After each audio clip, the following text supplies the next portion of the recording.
Hello and welcome to Overdrive, to a new series where we talk about... No, not this one. This one is just stories. Stories of cars, car makers and people who shaped automobiles and in turn the world. We'll take you back years, decades and even centuries, and also to the who, where and how. So let's begin, shall we?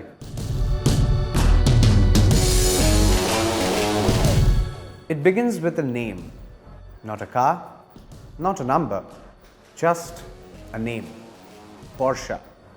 A name that evokes speed, precision and legacy. But behind the badge lies a story few truly understand.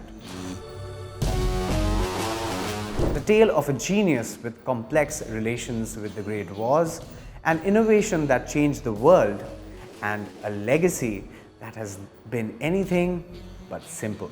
Ferdinand Porsche was not just an engineer, he was an inventor, and an obsessive one at that.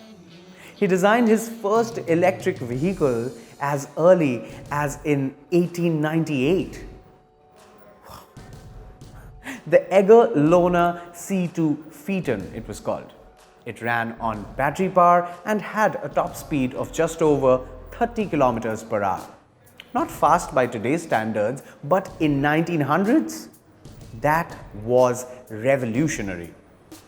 By the 1920s, Porsche had worked with the likes of Daimler, the Mercedes-Benz, created the legendary SSK, and even developed a 16-cylinder race car in an era where 6 cylinders was considered overkill. Just imagine his resume.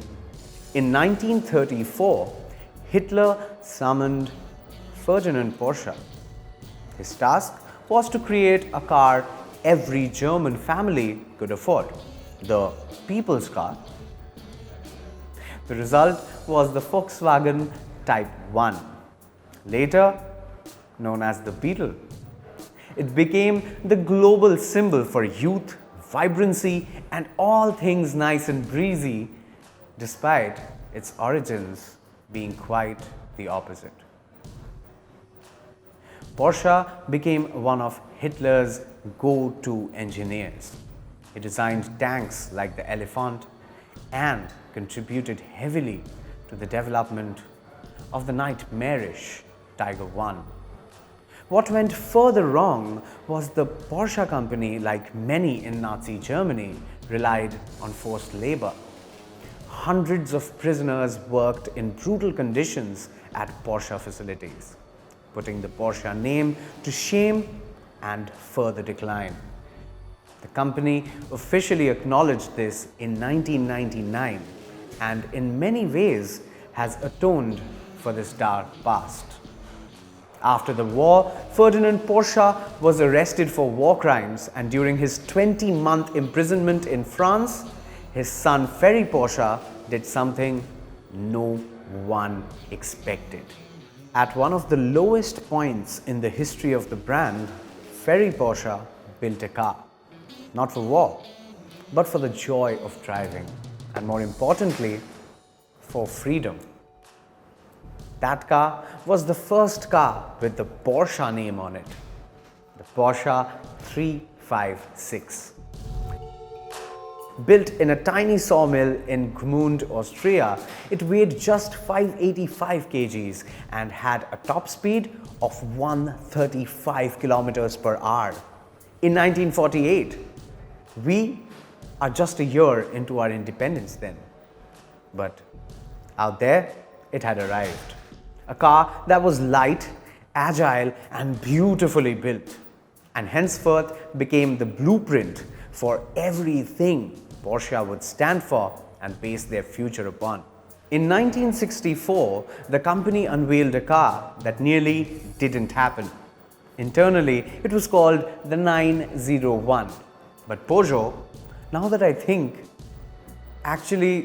thankfully, claimed rights to all 3-digit car names with a 0 in the middle.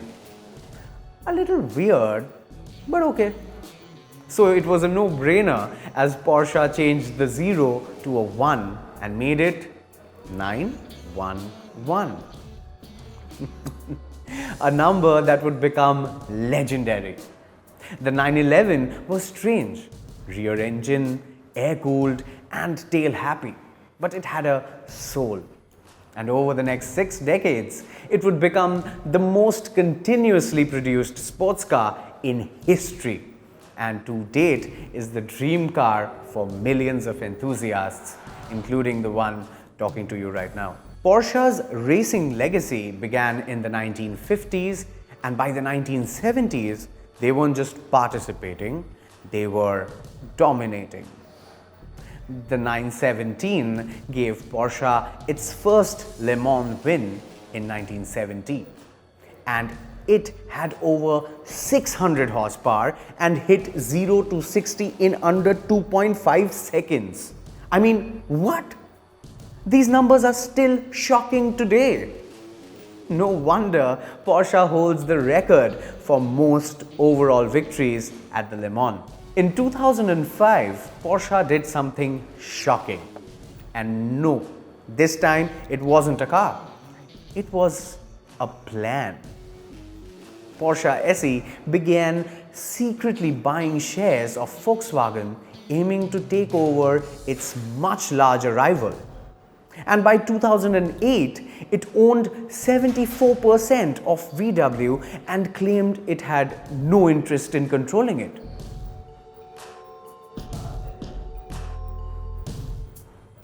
But of course, behind closed doors, it was a financial battle worth billions. This plan backfired as the global financial crisis hit. Porsche's debt went up at a staggering rate, and within a year, the tables turned. And Volkswagen absorbed Porsche instead.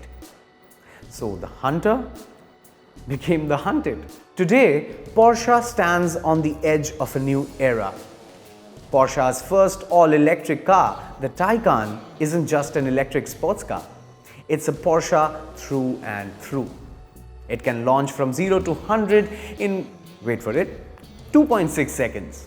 It also charges from 5% to 80% in just over 20 minutes.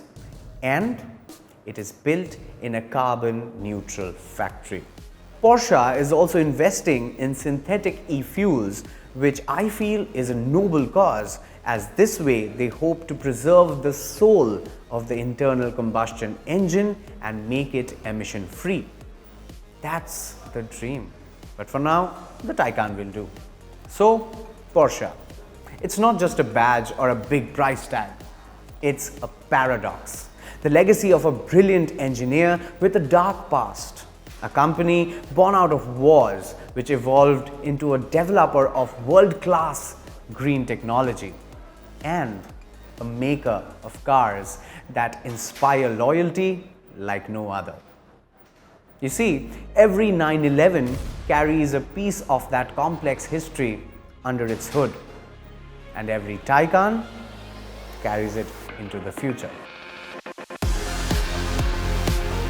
So that was our first episode of our storytelling sessions, and we chose Porsche because why not?